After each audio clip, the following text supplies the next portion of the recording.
Mighty Tieton started as a kind of interesting idea back in 2005. I rode into Tieton on my bike, popped my bike tires on some goathead thorns, spent a couple of hours here repairing the tires.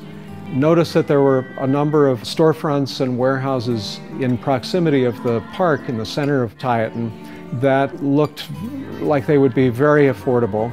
So we decided to invite artist and designer and architect and creative people from Seattle and Portland and other places to see the town and see if we couldn't come up with some ideas of ways to use the spaces here and give opportunities to the creative people to produce things that would be too expensive to produce in Seattle. You know, when I first looked at this building, it lives in a district of warehouses. It's in an agricultural town, and that was a given from the first moment. The intriguing thing, I mean, I remember when I first saw it, it was a hot summer day, late in the day in August, and it was all about the interior. You know, like how are we going to take this cavernous interior and turn it into something that lives?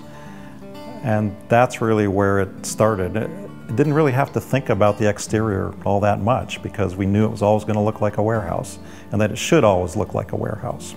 Very early, the idea was like a small town or a village where if you didn't want to see somebody, you'd step out your little stoop and collect your newspaper or whatever it was going to be. But for the parties or the art shows, there was a space for that, and that was the big grand draw. It's a very, very old urban concept for how a town starts and grows. We took that building, we developed it in 2007, 2008. We sold all of the units. There have been 2 resales. One is currently available, but basically the same core group that was involved in the discussions in 2005 are still here, and it's a great group and we have a lot of fun together.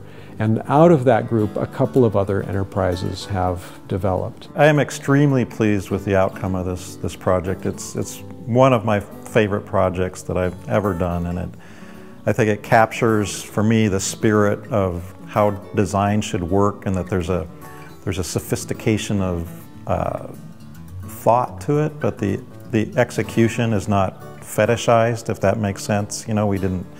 We didn't sweat, whether this wall was, 1/4 inch out of plumb, and using materials and devices that could be executed by people that live and work here already.